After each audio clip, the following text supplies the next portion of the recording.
Shalom. Shalom. Shalom. Puji Tuhan pemirsa The Safe Ministry dimanapun berada.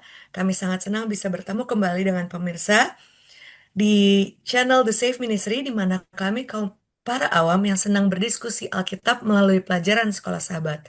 Dan pada kali ini para panel sudah hadir, tapi sebelum itu kita akan berdoa, saya akan pimpin dalam doa. Bapa kami yang di surga, terima kasih Bapa atas berkat-Mu dan terima kasih atas bimbingan-Mu sehingga kami bisa diberikan arahan untuk bisa mempelajari Alkitab Bapa melalui pelajaran sekolah sahabat.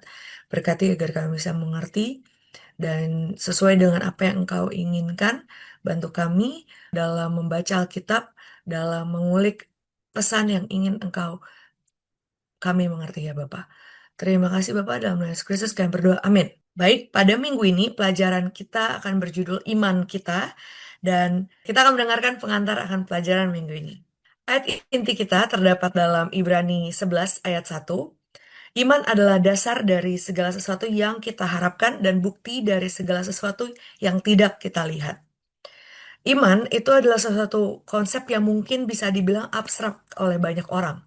Karena kita tidak bisa melihat iman secara langsung, tidak ada bentuknya, tidak ada dengan jelas kita bisa sentuh. Tapi iman itu adalah sesuatu kekuatan yang sangat luar biasa. Karena hanya dengan iman, kita bisa menjadi terhubung dengan Tuhan. Iman adalah satu-satunya penghubung kita dengan Tuhan. Bahkan banyak orang jadinya menyamakan iman itu dengan WiFi, tapi koneksi yang akan kita dapatkan atau terima adalah koneksi dengan Tuhan. Salah satu bentuk iman yang paling besar adalah dengan doa. Bahkan karena doa itu memiliki kuasa yang luar biasa, doa juga yang bisa mengubah kita karena dengan doa setiap hari, itulah yang menghubungkan kita dengan Tuhan secara konstan. Ibaratnya seperti kita adalah ranting dan Tuhan itu seperti pokok anggur. Dan kita akan terus bertumbuh ketika kita mendapatkan zat-zat atau makanan dari pokok anggur dan kita mendapatkan zat tersebut yaitu dengan doa. Nah, sepanjang satu minggu ini kita akan belajar mengenai iman, terutama dan juga bagaimana memiliki kehidupan doa yang luar biasa dan cara-cara agar iman kita lebih kuat lagi kepada Tuhan. Kita sering juga meminta tanda kepada Tuhan untuk menguatkan iman kita. Padahal sebenarnya kita itu sudah memiliki 6.000 tahun sejarah Alkitab untuk kita pelajari. Dan itulah yang harusnya menjadi iman kekuatan kita. Kita juga bisa melihat bagaimana Tuhan itu bisa melihat kekuatan iman kita masing-masing. Dan dengan kekuatan iman kita yang masing-masing, Tuhan akan bekerja dalam hidup kita untuk memperkuat iman kita. Selain itu, kita juga akan melihat bagaimana iman itu bukan hanya tentang ketika hubungan kita sedang dekat dengan Tuhan, tapi iman itu adalah bagaimana kita bisa percaya kepada Tuhan dari segala kondisi yang kita sedang alami. Dan yang paling utama adalah tentunya kita akan mempelajari bagaimana Yesus, contoh iman yang utama. Dan iman seperti apa sih yang Yesus miliki? Oleh karena itu, kita akan mempelajari satu persatu. Dan judul pertama kita yaitu mengenai berikan saja saya suatu tanda.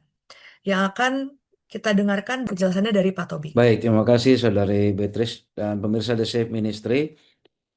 Terkait dengan meminta tanda, mungkin di antara kita ada yang pernah berpikir, coba seandainya saya melihat langsung Laut Merah itu terbelah, atau saya melihat langsung bagaimana Tuhan menurunkan mana setiap hari, lalu atau mungkin ketika Yesus di dunia, dia bagaimana membuat banyak mujizat, menyembuhkan orang sakit, bahkan orang buta bisa melihat, bukan hanya itu, bahkan orang mati bisa dibangkitkan. Lalu kita mungkin akan bilang, pasti saya langsung percaya sama Tuhan. Ya, bisa saja seperti itu. Tapi di sisi lain, sebenarnya kalau kita pikir-pikir, umat Kristen sekarang ini lebih tertolong, ya lebih mudah untuk memiliki iman dibanding orang-orang di zaman Alkitab dahulu yang kita pelajari, orang-orang yang kita pelajari di Alkitab. Kalau bangsa Israel dulu itu tidak ada kitab suci pegangannya, ya, nggak ada referensinya. Hanya kalau Musa menyampaikan titah, ya, baru mereka bisa tahu apa yang sedang diperintahkan ke mereka. Jadi kalau kita sekarang, ya, kita pelajaran selama 6.000 tahun sejarah dunia ini, dan kita punya kumpulan-kumpulan kitab suci yang sudah disatukan itu sebenarnya sangat membantu kita untuk apa? Untuk meyakini, ya, untuk menerima apa yang terjadi atau bagaimana tindakan Allah kepada kita, kepada manusia selama di dunia ini. Jadi kalau lagi masih ada sebenarnya di antara kita minta tanda, jadi itu sebenarnya menjadi pertanyaan juga, ya. Kenapa kita harus minta tanda?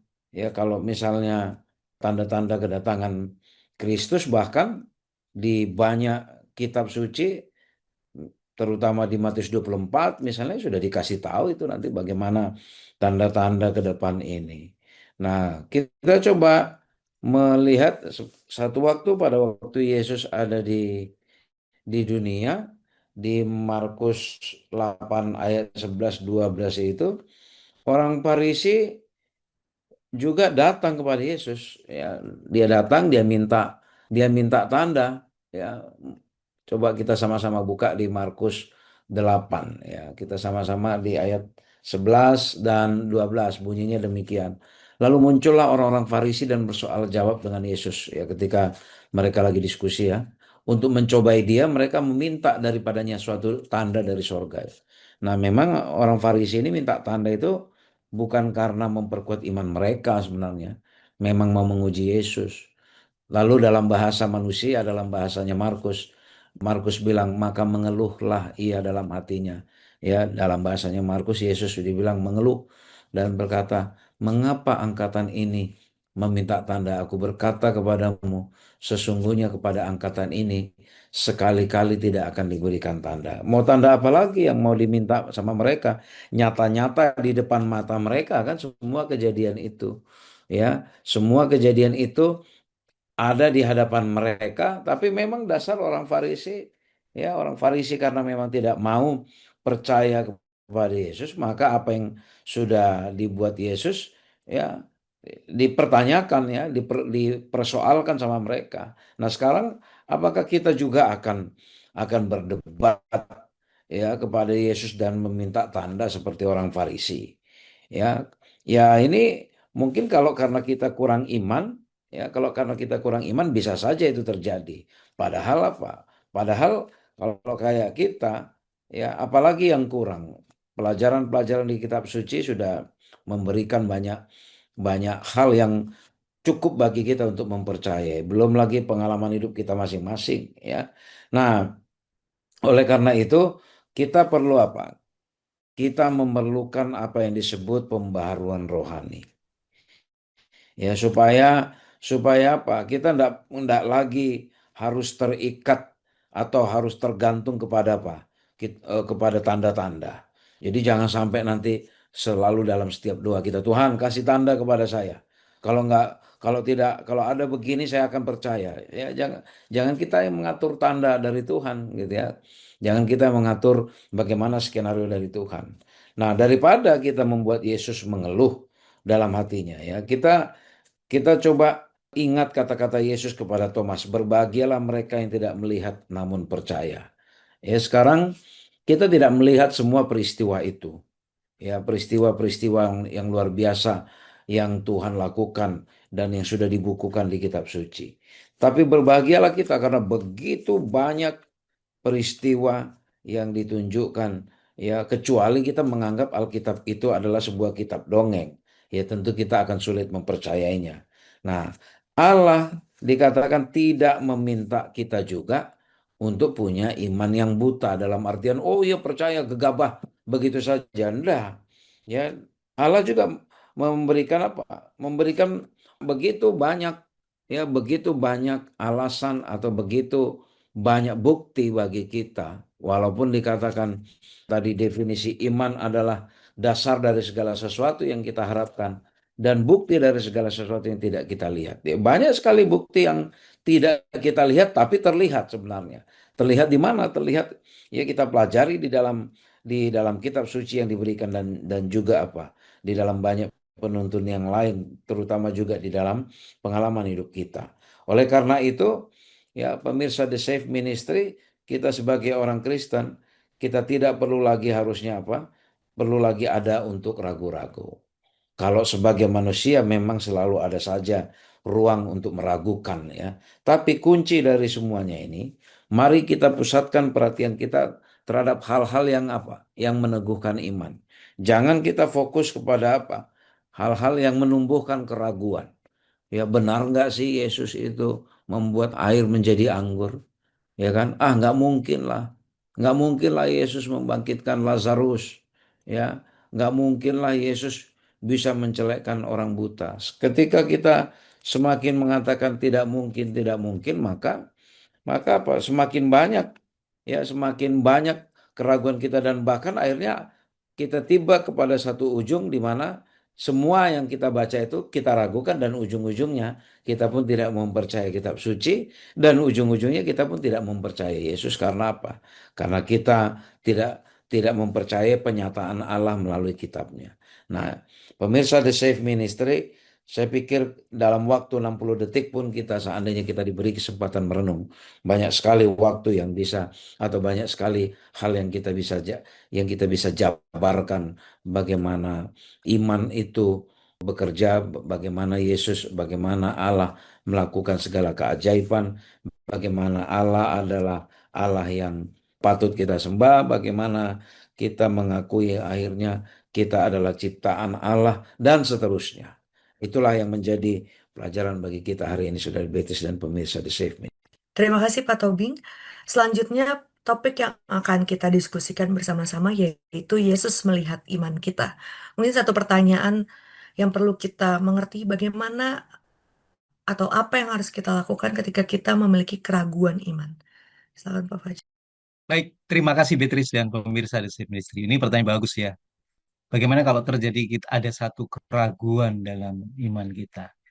Nah, kalau kita melihat dari pengalaman pelayanan Yesus di atas dunia, kita melihat ada beberapa orang yang kerasukan setan, kemudian ada yang sakit, ya. Ini semuanya itu berhasil disembuhkan oleh Yesus. Kenapa itu bisa mereka disembuhkan oleh Yesus? Ada salah satu faktor yaitu tentang iman mereka. Nah, ternyata Yesus itu sendiri, Beatrice, itu dia melihat iman dari orang-orang tersebut. Bahkan yang paling fantastis itu adalah seorang perwira. Ini bukan orang Yahudi ya, tapi dia adalah tentara Romawi. Dia memiliki seorang hamba yang sakit. Kemudian dia perintahkan seluruh bawahannya itu untuk memohon, meminta kepada Yesus untuk datang menyembuhkannya. Tapi rupanya setelah Yesus dan murid-muridnya itu mau mengambil nih keputusan untuk berangkat sudah mulai dekat, tapi si kepala perwira ini malah mengatakan Tuhan tidak perlu datang ke mana ke rumah kami. Seperti halnya saya memberikan perintah kepada bawahannya, kamu harus ke kanan, ke kiri, maju atau mundur. Dia hanya minta kepada Yesus, katakanlah, hanya mengatakan sesuatu. Dia yakin dengan kata-kata yang diucapkan oleh Yesus itu akan menyembuhkan hambanya. Dan inilah yang membuat Yesus itu sampai sampai tertegun. Nggak ada yang saya pernah lihat iman seperti yang dimiliki oleh perwira ini ya. Dan dan memang benar, jadilah kehendakmu ya. Dan hambanya ini sembuh. Nah, ini luar biasa sekali ya. Jadi Yesus itu, Beatrice, dia melihat bagaimana iman kita bekerja. Meskipun kita tidak percaya ya, tapi keraguan maupun iman itu kadang-kadang itu 11-12. Kadang-kadang kita tidak percaya oleh karena apa? Kita tidak melihat. Tetapi kita melihat di dalam Ibrani 11 itu, iman itu tumbuh oleh karena kita tidak melihat namun kita percaya. Ini sesuatu yang luar biasa. Ketika kita mengalami satu keraguan, Tetapi kita di sisi lain kita yakin bahwa Tuhan itu akan bertindak. Tuhan itu akan memberikan satu jalan keluar buat kita semuanya. Memang wajar manusiawi ya, bila mana kita masih masih terliputi dengan sifat keraguan seorang manusia yang berdosa. Apakah benar Tuhan akan memberikan memberikan apa pertolongan atau tidak? Bahkan mungkin ya, Beatrice, ketika kita berdoa terus-menerus memohon pertolongan, tapi seakan-akan bahwa Tuhan itu tidak atau belum menjawab akan doa kita. Tetapi ketika kita yakin percaya bahwa Tuhan, saya yakin pasti akan memberikan satu jalan keluar. Jadi kadang-kadang keraguan itu muncul ya. Namun kita yakin percaya bahwa pada masa lalu Tuhan mampu memberikan satu jalan keluar bagi kita semuanya. Itulah yang akan mendorong kita untuk tetap percaya dan yakin bahwa ada satu pertolongan. Nah, iman itu bekerja ketika Roh Tuhan itu hadir di tengah-tengah kita dan Dia yang akan memberikan satu buah pikiran ya, satu buah pemikiran.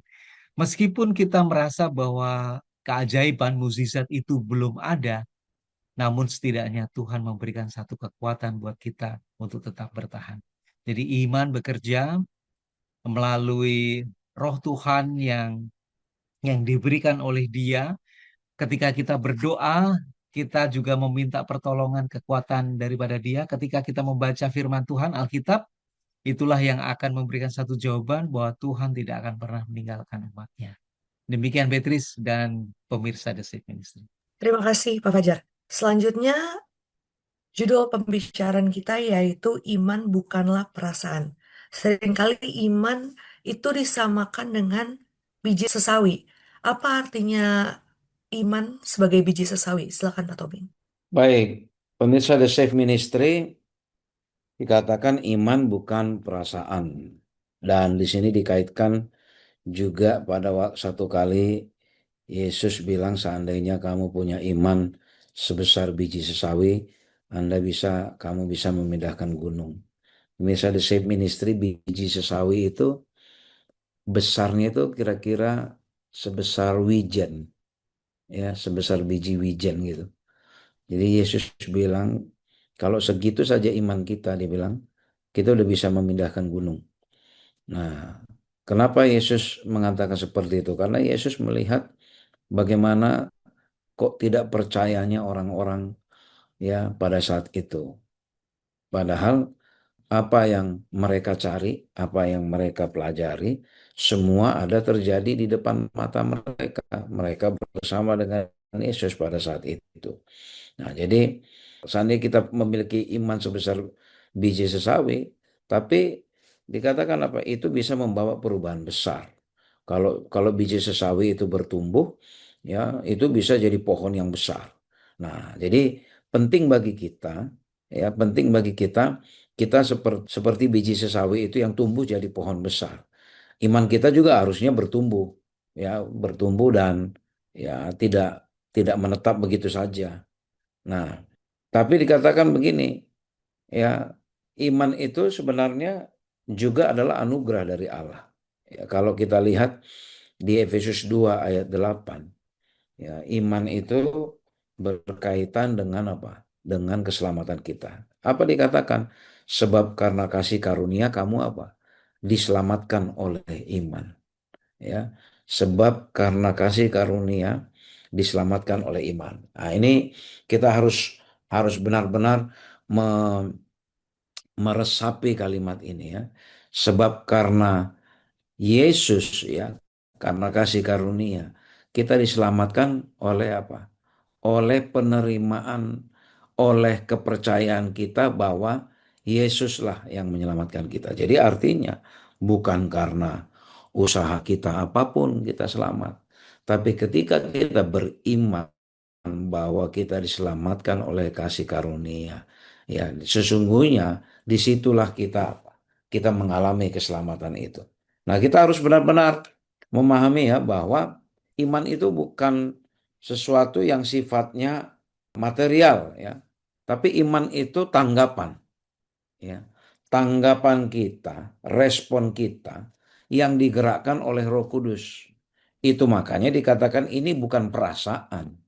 Ya, ini bukan perasaan, tapi respon kita. Kalau perasaan itu sesuatu yang muncul, ya, yang muncul dari hasil tindakan kita atau tanggapan kita. Nah, perasaan itu kita merasa diberkati, kita merasa membutuhkan ketergantungan, itu adalah datangnya dari Tuhan. Tapi iman itu ya adalah tanggapan kita, respon kita kepada kasih karunia itu dan digerakkan oleh Roh Kudus. Jadi makanya makanya dikatakan bahkan dalam hal iman pun ya itu semua karena pekerjaan Roh Kudus, ya. Karena pekerjaan Roh Kudus, bukan juga karena usaha kita, ya, tapi karena digerakkan oleh Roh Kudus. Tapi kita harus mengizinkan Roh Kudus di diri kita untuk mau digerakkan oleh Roh Kudus. Nah, terkait itu ya, maka dikatakan kita kita diselamatkan oleh iman. Karena apa? Karena iman itulah tanggapan kita terhadap kasih karunia yang Allah berikan itu. Jadi Allah memberikan Yesus mati bagi kita, ya. Keselamatan kita itu adalah buah dari tanggapan, ya, iman kita kepada Allah, yang iman itu datangnya dari apa? Dari digerakkan oleh Roh Kudus. Jadi sekali lagi jangan kita pikir bahwa kita beriman pun kan itu karena kita penentunya, bukan, Roh Kudus juga yang menggerakkan. Ya, jadi itu dikatakan jelas kepada kita. Maka tanpa iman kita nggak bisa kita tidak bisa mengalami keselamatan itu.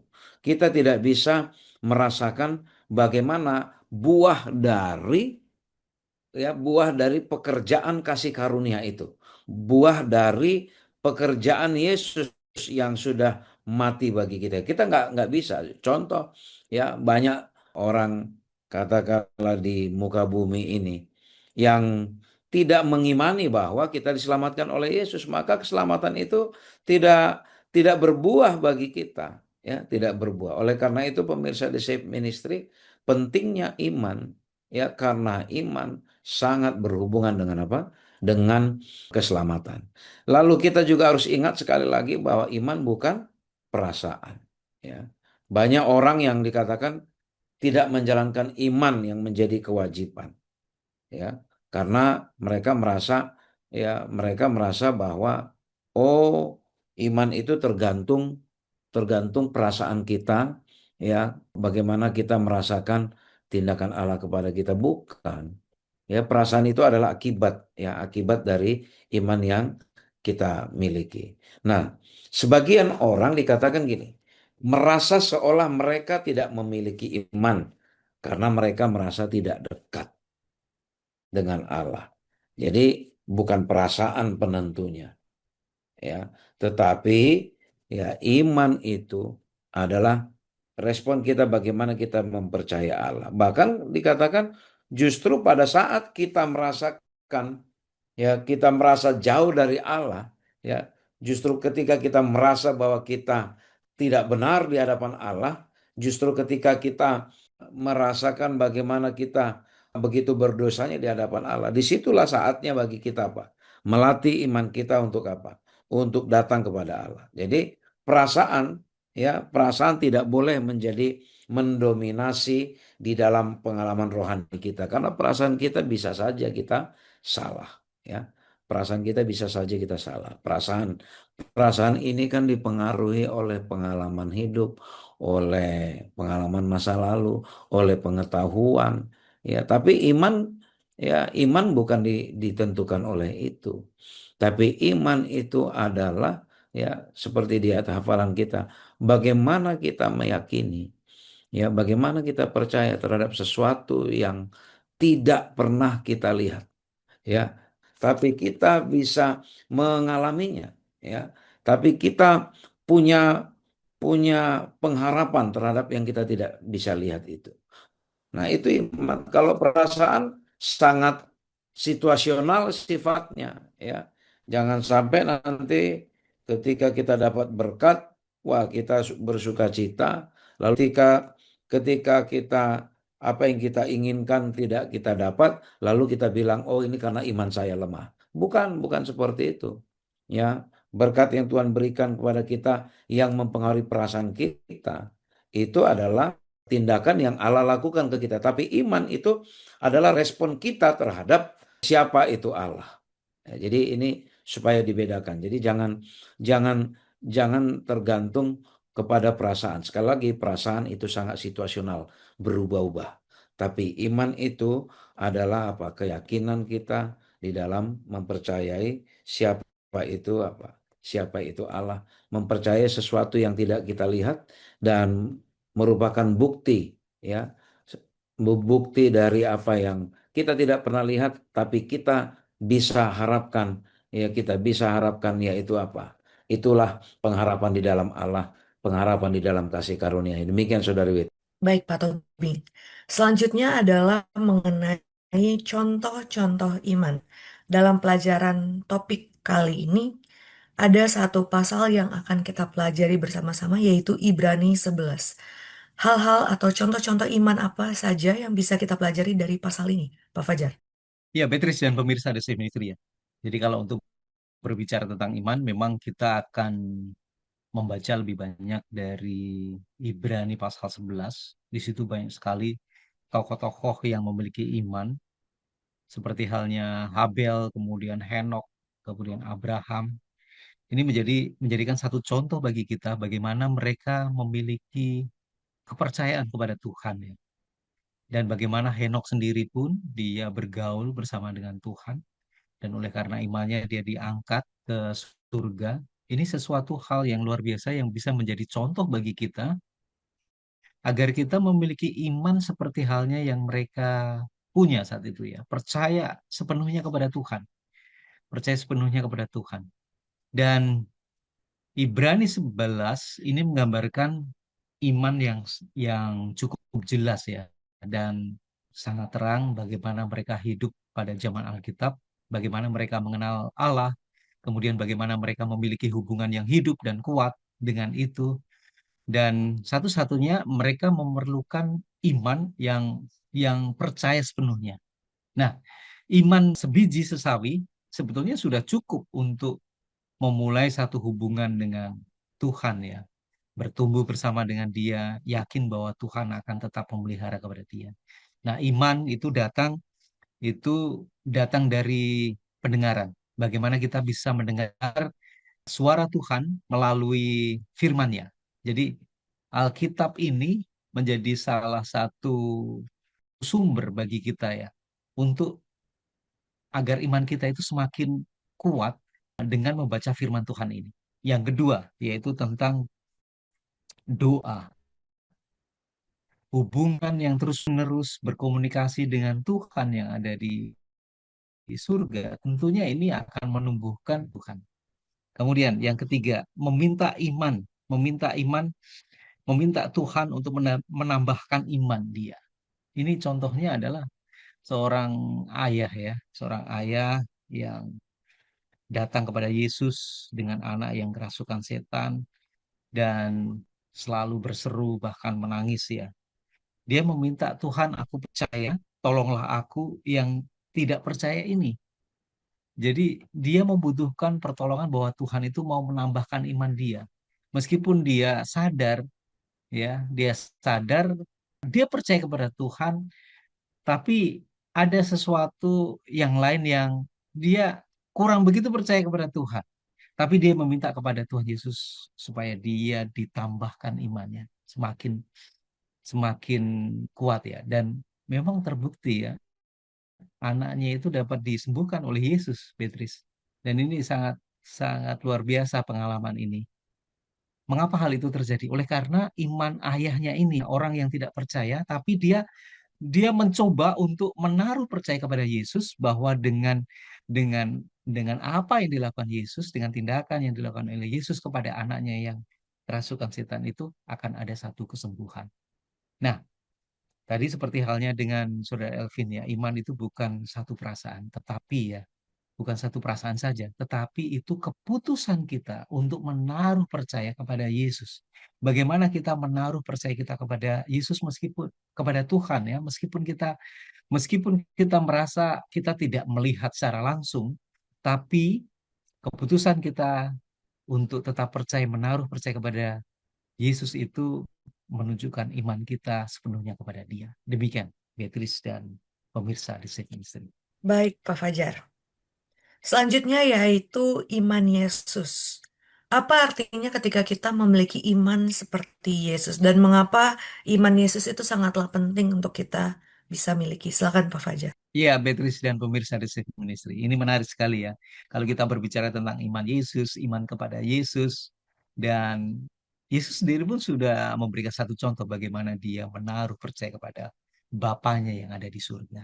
Dan teladan yang diberikan oleh Yesus itu diberikan kepada kita sebagai umat manusia. Oleh karena itu, kita sebagai umat Dia mesti memiliki iman seperti halnya dengan Yesus, iman kepada Yesus dan percaya bahwa dengan kita menaruh percaya kepada Yesus akan ada satu janji keselamatan, akan ada satu kehidupan kekal yang dijanjikan oleh Tuhan itu sendiri. Nah, Beatrice dan pemirsa The Safe Ministry, dari mana kita tahu bahwa Alkitab itu mendorong kepada kita untuk memiliki iman seperti halnya Yesus? Itu di dalam Wahyu 14 ayat yang ke-12. Mari kita coba baca dalam Wahyu 14 ayat yang ke-12 ya. Yang penting di sini ialah ketekunan orang-orang kudus yang menuruti perintah Allah dan iman kepada Yesus. Ini menceritakan bagaimana umat-umat Tuhan yang tersisa yang adalah orang-orang yang menuruti akan perintah Allah dan memiliki iman kepada Yesus. Bagaimana sih memiliki iman kepada Yesus? Apa arti kita memiliki iman kepada Yesus ya?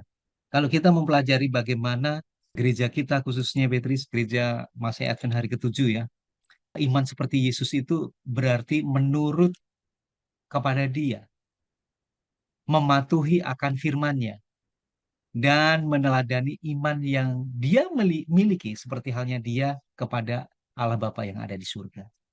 Jadi tentunya bagi kita, tanpa menempatkan Yesus sebagai satu pusat kehidupan kita setiap hari, kita tidak akan memiliki satu hubungan keselamatan dengan Allah Bapa kita yang ada di surga.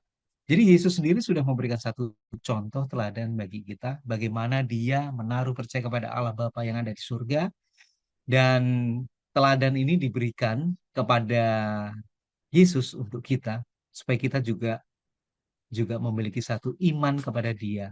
Oleh karena kita yakin bahwa dengan pengorbanan Yesus yang ada di atas kayu salib ini memberikan satu jaminan kepastian. Bila mana kita percaya kepadanya, ada satu janji keselamatan dan kehidupan kekal itu menjadi bagian dalam kehidupan kita. Nah, memiliki iman Yesus berarti Yesus itu berada tinggal di dalam diri kita. Karena Yesus adalah dasar sejati dari iman kita sendiri. Ini jadi sesuatu hal yang luar biasa ya. Bahwa memiliki iman, Yesus berarti Yesus tinggal di dalam diri kita. Dan karena itu iman daripada Yesus itu ada di dalam hati kita. Karena Yesus adalah dasar sejati dari iman kita. Kadang-kadang iman kita itu mungkin ya lemah, rapuh, penuh dengan keraguan ya. Namun Yesus layak untuk menerima akan semuanya itu, bahkan mungkin menerima akan puji-pujian. Ya, Yesus sadar bahwa kita barangkali memiliki satu keraguan ya. Setiap hari ya, kenapa pencobaan itu selalu tetap masih ada dalam diri kita meskipun kita masih tetap tetap percaya kepada Yesus. Nah, di saat kita mengalami keraguan, kerapuhan dan kelemahan iman itu, tetaplah berpegang kepada Dia karena Dialah satu-satunya ya, satu-satunya sumber pertolongan yang luar biasa. Oleh karena itu, pemirsa di Ministry dan Beatrice, kita semuanya tetaplah memiliki iman kepada Yesus, tetap menaruh kepada Dia melalui Alkitab dan firman-Nya dan doa yang setiap hari yang bisa kita bangun, kita akan memiliki satu hubungan yang sangat begitu erat dengan Yesus. Demikian Beatrice dan pemirsa The Safe Ministry. Baik, terima kasih Pak Fajar. Tidak terasa kita sudah sampai di ujung diskusi kita. Kita akan mendengarkan kesimpulan oleh Pak Tobing. Pemirsa The Safe Ministry, kita puji Tuhan oleh karena apa? Oleh karena Tuhan menyediakan Roh Kudus-Nya bagi kita untuk apa? Menggerakkan ya hati kita, hati nurani kita, spiritual kita untuk apa? Untuk mempercayai segala sesuatu yang kita harapkan dan kita menerima bukti dari segala sesuatu yang tidak kita lihat. Itulah iman. Iman adalah anugerah yang Tuhan berikan kepada kita. Kita dibenarkan, ya, artinya diampuni dan diperdamaikan dengan Allah. Itu juga karena apa? Karena iman. Dan iman bukanlah perasaan, tapi iman adalah keputusan atau komitmen kita untuk menanggapi, untuk merespons, ya, merespons bagaimana sesuatu yang digerakkan oleh Roh Kudus itu. Oleh karena itu, iman itu perlu dipelihara, perlu disirami terus, dirawat supaya bertumbuh dan berbuah, ya, melalui doa yang tekun, ya, melalui mempelajari firman Tuhan, melalui melakukan tindakan-tindakan kebajikan kepada sesama. Di situ kita akan melihat bagaimana Allah bekerja, ya, bagaimana Allah bekerja menumbuhkan iman kita. Karena iman tanpa perbuatan nyata itu juga hanyalah berita bohong saja. Oleh karena itu, kita perlu memiliki kehidupan berdoa yang sungguh-sungguh. Agar apa? Agar kepercayaan kita kepada Allah itu tidak goyah sedikit pun. Karena sangat besar ruang untuk meragukan, ya, untuk meragukan, karena yang kita yakini ini tidak pernah kita lihat. Tapi ketika kita mengimani ini, maka mata iman kita, ya, mata iman kita bisa menilai, ya, bisa menilai oleh bantuan Roh Kudus, oleh doa yang sungguh-sungguh, oleh mengenali Allah melalui firman-Nya, dibantu melalui puasa yang tekun dan di dalam kerendahan hati. Kita benar-benar bisa melihat bagaimana Allah apa? Bagaimana Allah itu benar-benar hadir dan bagaimana Allah itu benar-benar menjadi Allah kita. Pikiran kita harus dikosongkan dari hal-hal duniawi supaya Roh Kudus bisa bekerja menumbuhkan iman kita. Dan Yesuslah teladan iman kita. Dan iman Yesuslah yang menjadi acuan kita. Ya, iman Yesus yang menjadi ukuran, ya, ukuran bagi kita, bukan perasaan kita, ya, tapi iman Yesus yang menjadi ukuran, bukan perasaan kita. Biarlah kiranya kita menyerahkan diri kita agar kita bertumbuh dan berbuah sehingga Roh Kudus, ya, Roh Kudus ketika Dia menggerakkan iman kita, maka itu bisa menjadi hasil yang nyata, terutama melalui apa? Melalui perbuatan kita baik kepada Tuhan dan juga kepada sesama kita. Kiranya Tuhan memberkati kita. Terima kasih kepada para panelis dan terima kasih pemirsa The Safe Ministry dimanapun berada. Kita berharap pemirsa The Safe Ministry mendapatkan inspirasi baru atas iman kita kepada Tuhan. Untuk itu kita akan tutup diskusi kita dalam doa. Kita minta Pak Tobing untuk pimpin. Kita berdoa. Ya Bapa di sorga, terima kasih Tuhan, Engkau menguatkan pemahaman kami, pengetahuan kami mengenai Engkau Tuhan. Dan lebih daripada itu, biarlah melalui ini Engkau menguatkan percaya kami kepadamu Tuhan. Begitu banyak bukti yang Tuhan sudah berikan kepada kami. Walaupun kami tidak melihat secara langsung, tapi melalui Roh Kudus Tuhan, Engkau menggerakkan kami dengan iman yang Tuhan karuniakan, Tuhan anugerahkan bagi kami, sehingga kami bisa melihat bagaimana pekerjaan kasih karunia Allah yang Tuhan sudah nyatakan bagi kami.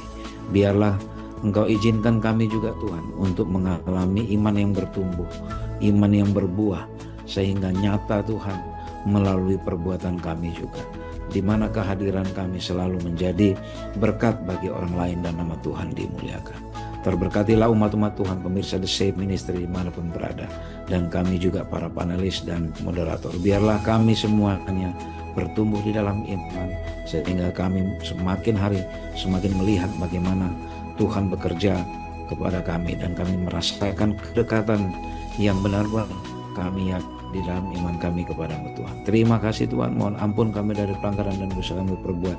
Dalam nama Yesus kami berdoa, amin. Amin. Puji Tuhan atas kami juga langganan di channel The Safe Ministry, suka dengan video kami dan bagikan kepada orang-orang sekitar. Sampai bertemu di pelajaran berikutnya. Tuhan Yesus memberkati kita semua. Shalom. Shalom, Tuhan memberkati. Shalom, Tuhan memberkati.